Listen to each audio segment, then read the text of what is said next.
नमस्कार दोस्तों, DD red के एक और रिएक्शन वीडियो में आप सभी का स्वागत है। मैं हूं आलोक। तो आज जो वीडियो लेकर आया हूं सैयद मुजम्मिल शाह का वीडियो है और बड़े ही इंपॉर्टेंट टॉपिक पर वीडियो है। 42 billion begging industry exposed, Pakistani beggars in Saudi Arabia, UAE और भी कई जगहों पर है।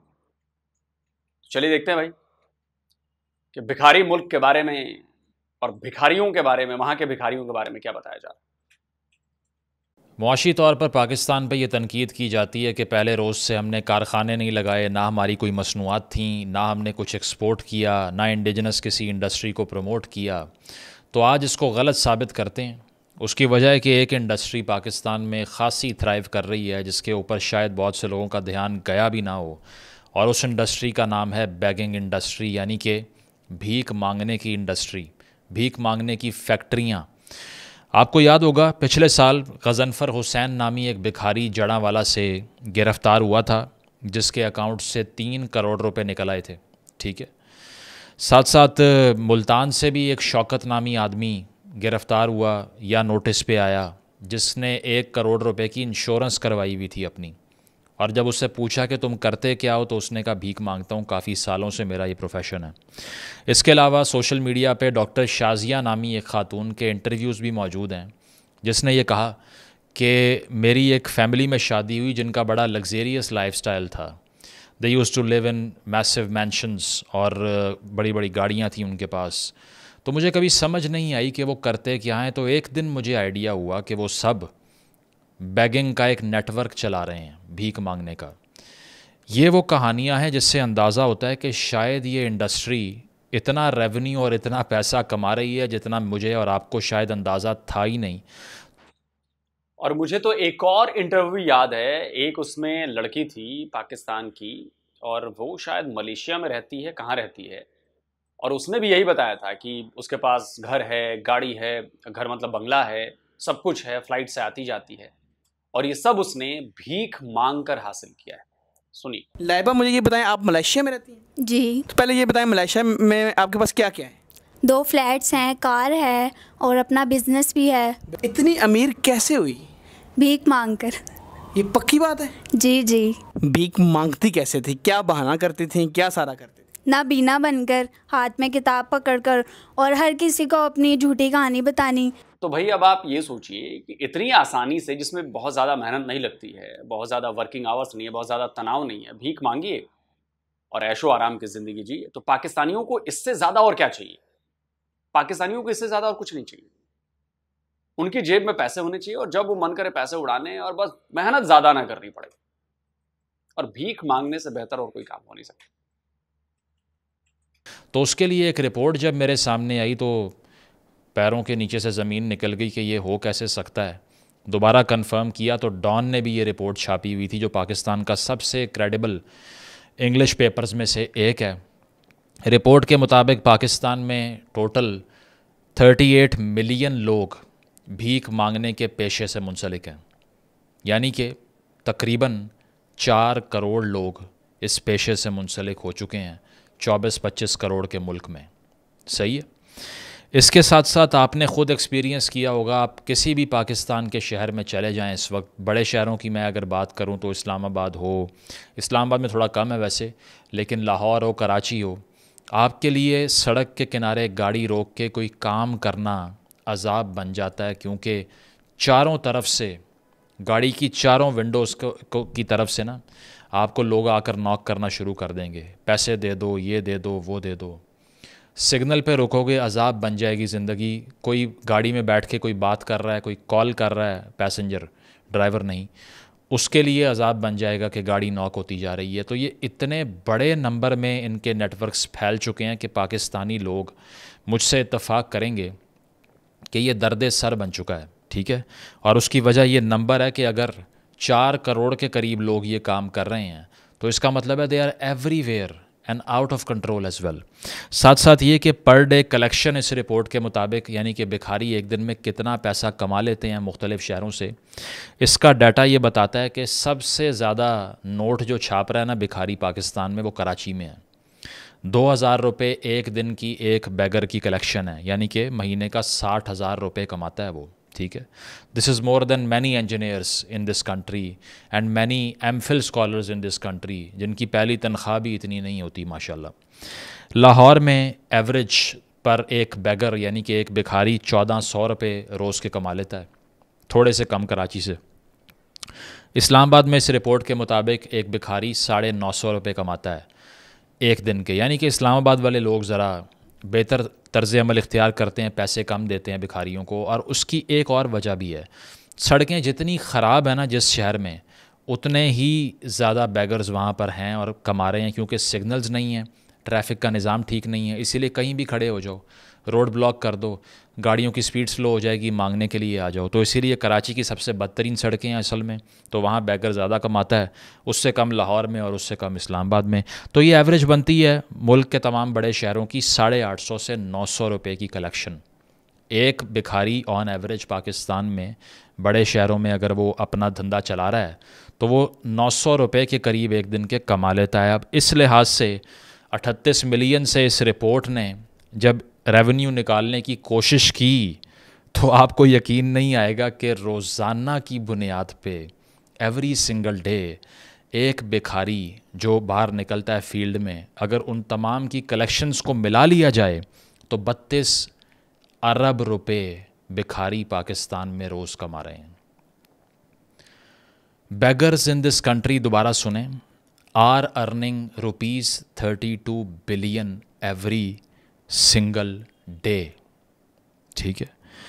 एनुअली ये बनता है 117 ट्रिलियन रुपीस, 117 खरब रुपए की इंडस्ट्री है। यानी कि ये अगर डॉलर टर्म्स में मैं आपको बताऊं, अगर आप इंटरनेशनली इस वीडियो को देख रहे हैं बाहर बैठ के पाकिस्तान से, so the begging industry in Pakistan is $42 billion per year, according to the report published by Dawn News, Economic Times and many other international papers as well. Links दे दूंगा डिस्क्रिप्शन में।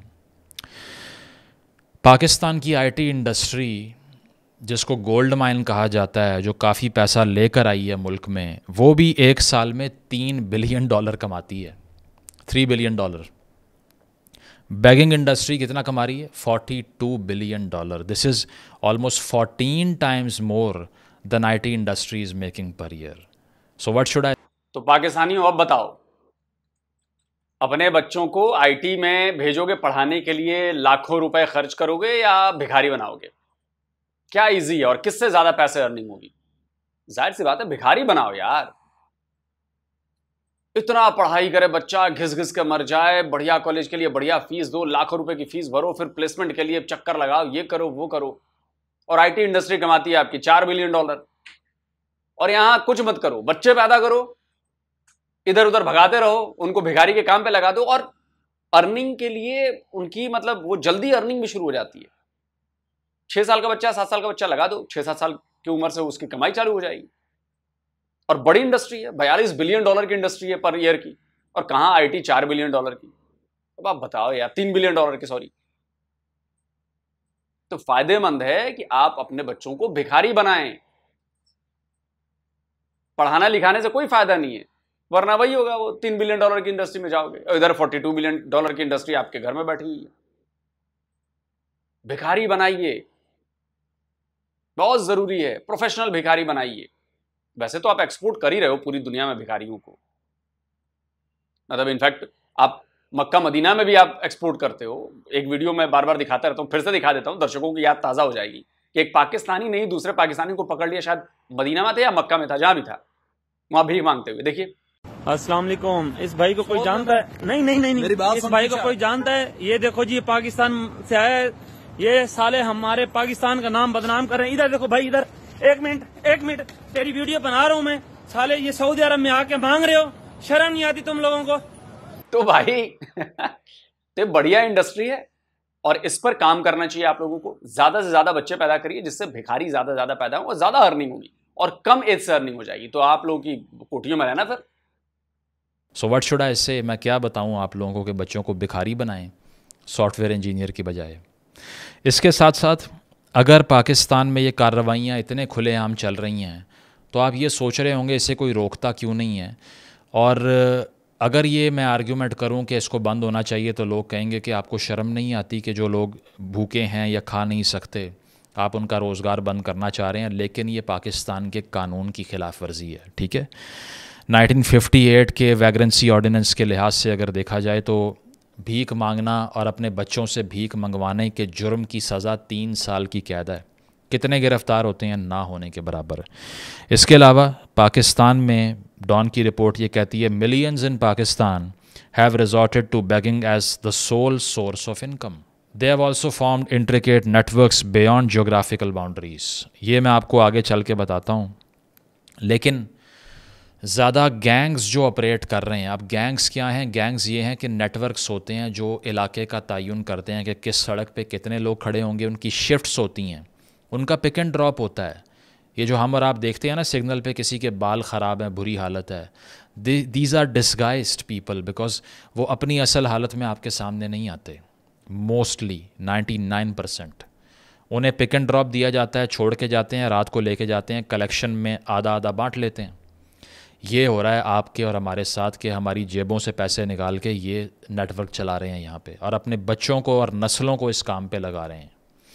आगे चलें तो पाकिस्तान अनफॉर्चुनेटली, क्योंकि ये पाकिस्तान में 42 अरब डॉलर की इंडस्ट्री है, तो फिर अगर इतनी बड़ी इंडस्ट्री मुल्क में हो तो उसकी एक्सपोर्ट्स तो होती हैं। तो इस इंडस्ट्री की भी एक्सपोर्ट्स, अब सुन लीजिए कि हम बैगर एक्सपोर्ट किस बड़े नंबर में कर रहे हैं। 30 जुलाई को यानी कि पिछले महीने सेनेट की standing committee on overseas Pakistanis and human resource एक सेशन होता है सेनेट का। इस स्टैंडिंग कमेटी को बताया जाता है, कोट एंड कोट कह रहा हूँ, मेरे अल्फाज नहीं हैं, a staggering 90% of beggars arrested in foreign countries are Pakistanis, mostly gone there on pilgrimage visas to Saudi Arabia, Iran and Iraq. दुनिया भर में जितने भी भिखारी रिसेंट ईयर्स में हालिया सालों में अरेस्ट हुए हैं उसमें से 90% पाकिस्तानी हैं। और ये किस तरह बाहर चले जाते हैं भीख मांगने के लिए?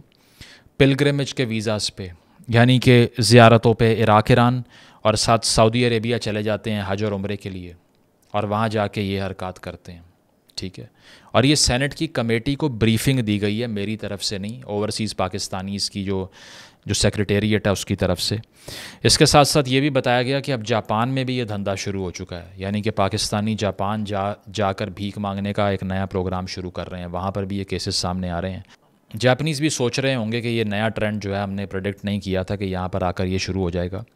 अब होता क्या है कि ये एजेंट्स, जापान से एक वीडियो आया था, मैं वो भी लगा देता हूँ, आपकी यादें ताज़ा होती रहें।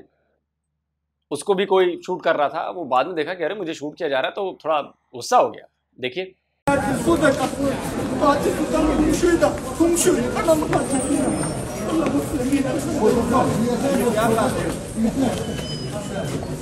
और मैं बता रहा हूं, कोई ऐसा देश नहीं है जिसे पाकिस्तानियों ने छोड़ दिया हो जहां जाकर वो भीख ना मांग रहे हो। अब किसी के वीडियो आ जाते हैं कि कई देशों के नहीं आ रहे होंगे, लेकिन हर देश में पाकिस्तानी भीख मांग रहे हैं, ये गारंटी। भारत में भी कहीं कहीं से घुसे होंगे, भीख मांग रहे हैं। एजेंट्स जो कि मोस्टली साउथ पंजाब से ऑपरेट होते हैं, सेंट्रल पंजाब के भी कुछ शहर इसमें इन्वॉल्व हैं, 1-2 शहर कश्मीर के भी रिसर्च कहती है कि सामने आए। ये सारा ख़र्चा उठाते हैं बैगर्स का और उनको टिकट्स करवा के देते हैं, वीज़ाज़ लगवा के देते हैं, और डील ये होती है कि आपने बाहर जाना है। एक उनको टारगेट देते हैं कि इतने पैसे कमा के लाने हैं हर सूरत भीख मांग के, और जब वो वापस आएंगे वीज़ा एक्सपायर होने के बाद तो 50% होगा। तो एजेंट आपकी टिकट के पैसे देगा, बाहर भेजेगा, कलेक्शन का आधा वो अपनी जेब में डालेगा। ये है नेटवर्क। ठीक है, और इसके साथ साथ ये है कि 2023 में भी FIA की तरफ से तकरीबन 16 भिखारियों को मुल्तान की एक फ़्लाइट जो कि सऊदी अरब जा रही थी उससे अरेस्ट किया गया। अब FIA काफ़ी एक्टिव है आजकल, जिसकी मैं तारीफ़ करूँगा कि they are doing the right thing, but इसको एक अलार्मिंग स्केल पे करना पड़ेगा। ठीक है, इसके अलावा 2024 जुलाई में यानी कि पिछले महीने 2000 पासपोर्ट गवर्नमेंट ने ब्लॉक किए हैं और शनाख्ती कार्ड भी ब्लॉक किए हैं उन लोगों के जिसका ताल्लुक़ इस नेटवर्क से पकड़ा गया है, जो बाहर गए और बाद में डिपोर्ट हुए या वापस आए, आइडेंटिफाई हो गए। तो 2000 तो सिर्फ पिछले महीने पकड़े हैं, तो आप हिसाब लगाइए कितने बड़े नंबर में ये काम हो रहा है। और मोस्टली ये फ़्लाइट्स जिसमें ये लोग सवार होते हैं वो ज़्यादा जाती हैं मुल्तान से, क्योंकि वहाँ शायद स्क्रूटनी कम होती है, इसीलिए वो वहाँ का इंतखाब कर लेते हैं। इसके साथ साथ एक बड़े फ्लाइट से याद आया, पाकिस्तानी तो फ्लाइट में भी भीख मांगना चालू कर देते हैं। अब आपको यकीन नहीं हो रहा होगा, एक वीडियो बहुत वायरल हुआ था, वो भी आपको दिखा देता हूं कि देखिए फ्लाइट में कैसे भीख मांगी जाती है पाकिस्तानियों के द्वारा। देखिए। दोस्तों प्यारे, मैं मंगन वाला नहीं है, दरअसल मेरे हालात खराब ने, ਅਸੀਂ ਮਦਰਸਾ ਬਣਾ ਰਹੇ ਹਾਂ, ਜਿਹਨੇ ਚੰਦਾ ਦੇਣਾ ਉੱਠ ਕੇ ਮਤ ਆਓ, ਮੈਂ ਤੁਹਾਡੇ ਕੋਲ ਆ ਪਾਵਾਂਗਾ ਜਹਾਜ਼ ਦੇ ਵਿੱਚ। ਅੱਲਾ ਤੁਹਾਨੂੰ ਤੰਦਰੁਸਤੀ ਦੇਵੇ, ਜਿਹੜਾ ਮੈਨੂੰ 100 ਰੁਪਇਆ ਦੇਗਾ ਉਹਨੂੰ 71 ਗੁਣਾ ਮਿਲਣਗੇ। ਹੈ ਆਈ ਲਵ ਯੂ ਜੀ। ਹੈ ਮੈਂ ਦੁਬਈ ਜਾ ਰਿਹਾ ਹਾਂ, ਯਕੀਨ ਕਰੋ, ਤੁਸੀਂ ਮੰਗਣ ਨਹੀਂ ਜਾ ਰਹੇ, ਲਾਹੌਰ ਦਾ ਪਾਵਾ ਕਰ ਲਵਾ मैडम जूस में। मैंने बोला ना, 1 इंच जगह भी नहीं छोड़ेंगे पाकिस्तानी, अगर उन्हें मौका दे दिया गया वो भीख मांग ही लेंगे वहां पर, क्योंकि सबसे इजी काम है, इजी मनी है, आराम से पैसे मिल जाते हैं। बड़े नंबर में पिक पॉकेट्स यानी कि जेब जो काटते हैं, उन लोगों को जो पकड़ा गया अनफॉर्चुनेटली हरम के आसपास और साथ साथ होली साइट्स के आसपास, उसमें भी पाकिस्तानियों का नंबर बहुत बड़ा था। साथ साथ 12 अगस्त 2024 इस महीने यौम आज़ादी से 2 दिन पहले FIA ने इस्लामाबाद के एयरपोर्ट से 6 लोगों को अरेस्ट किया। वो भी उम्रा करने जा रहे थे और इंटेलिजेंस बेस्ड अरेस्ट हुआ ये कि आइडिया हो गया कि ये भी भीख मांगने जा रहे हैं, नेटवर्क पकड़ा गया। ठीक है।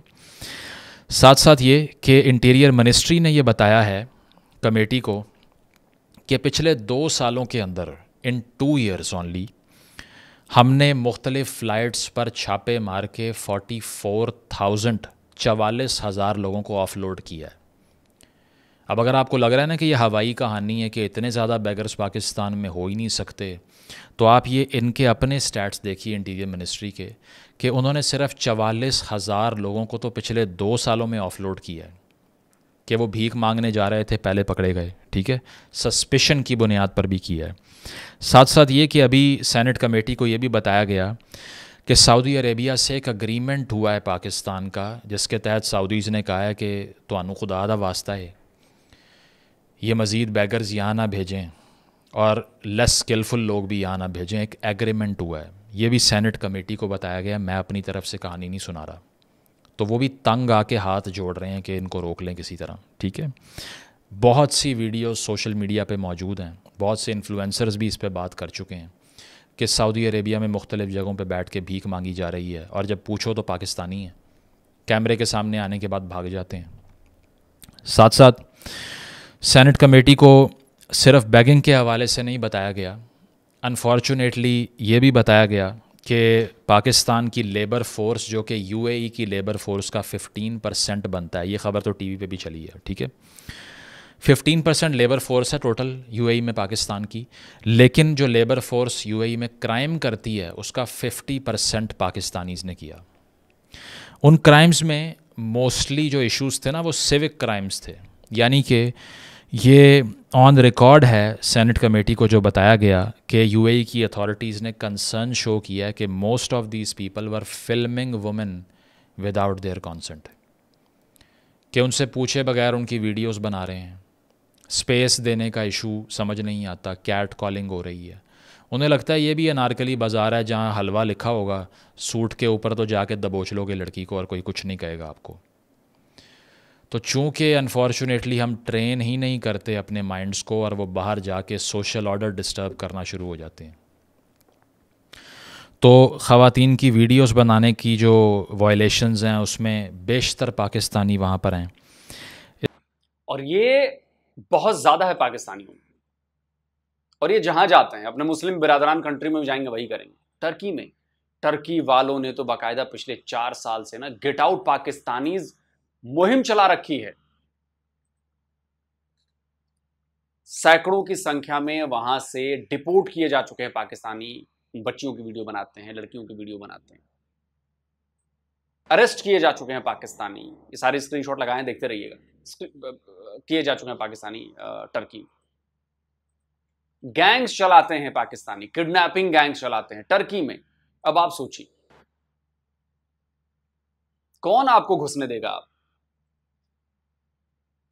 इसके साथ साथ अगर देखा जाए पाकिस्तान का प्रेजेंट डाटा जो बताता है, जस्टिस प्रोजेक्ट पाकिस्तान 2023 की रिपोर्ट है कि 14,000 पाकिस्तानी जो ओवरसीज़ जेलों में हैं उसमें से 58% यूएई और सऊदी अरेबिया में हैं। अपने इस्लामी भाइयों के ममालिक में जाके ये वायलेशंस करते हैं। इशू ये है कि 12 मिलियन पाकिस्तानी तकरीबन इस वक्त गल्फ़ कंट्रीज़ में एक्सपैट के तौर पे रजिस्टर्ड है। 12 मिलियन। इस 12 मिलियन में सिर्फ 10% स्किलफुल है। 90% अनस्किल्ड लोग बाहर भेजी जा रहे हैं, धड़ाधड़ भेजी जा रहे हैं। 1970s से भुट्टो साहब ने जो आगाज़ किया था कि जाओ बाहर सड़कें बनाओ, तारें ठीक करो, मज़दूरियाँ करो, रोटियाँ पकाओ, अभी तक उसी स्टेज पे खड़े हुए हैं कि अपनी वर्क फोर्स को ट्रेन ही नहीं कर पाए। और स्किल कोई हो या ना, एक अच्छा शहरी बनाने पे भी तवज्जो नहीं दे सके। ठीक है, मोस्टली इस 12 मिलियन की जो मैं बात कर रहा हूँ, फॉर द मोस्ट पार्ट इसमें कौन लोग हैं? लेबरर्स हैं, मज़दूर, इलेक्ट्रिशियन, वेल्डर, कुक, वेटर। ठीक है, इसके अलावा हर वो काम जिसमें कोई हाई लेवल का स्किल नहीं चाहिए, वाइट कॉलर नौकरियां नहीं करते।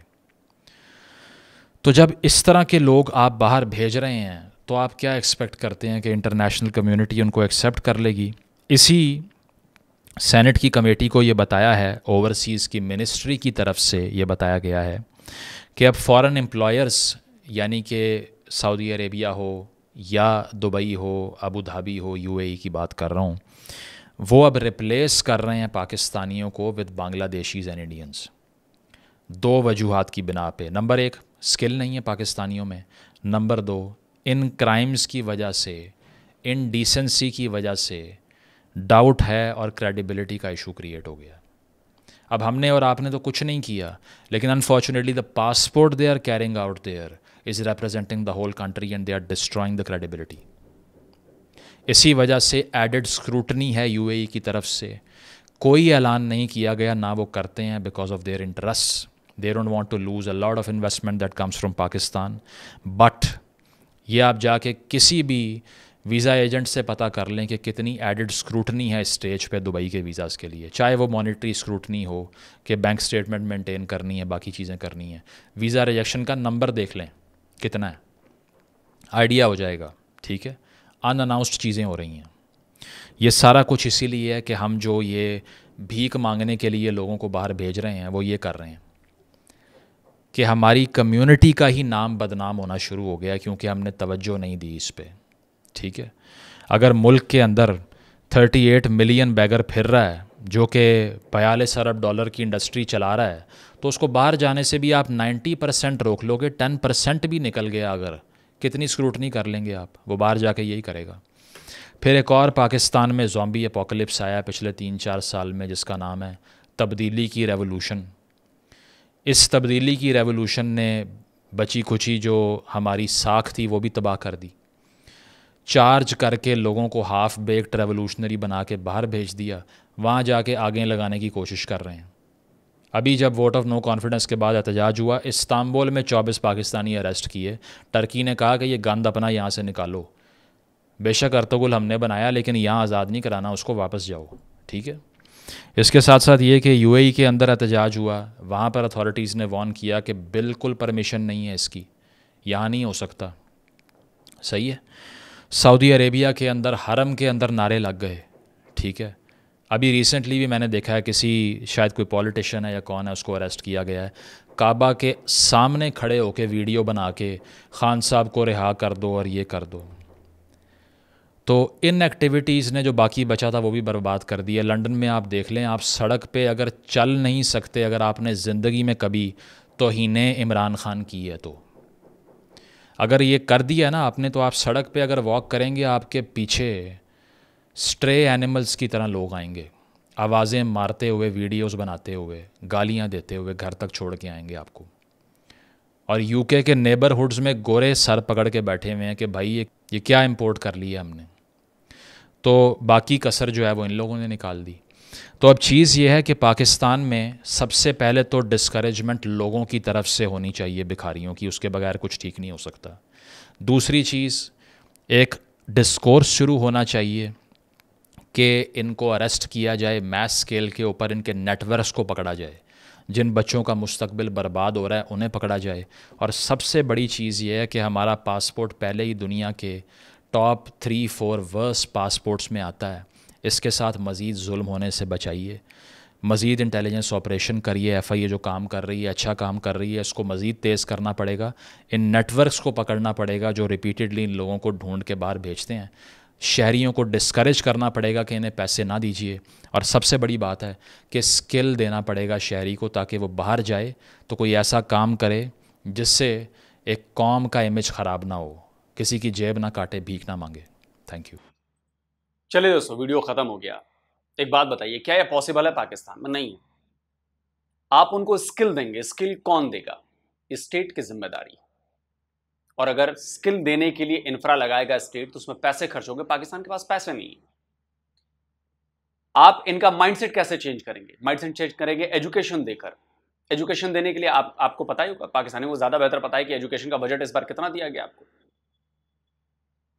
एजुकेशन देने के लिए आपको स्कूल्स बनाने पड़ेंगे, उसमें टीचर्स रखने पड़ेंगे, अच्छे टीचर्स रखने पड़ेंगे, इंफ्रा बनाना पड़ेगा। अगेन, पाकिस्तान के पास पैसे नहीं है कोई इतना इंफ्रा खर्च करे एजुकेशन।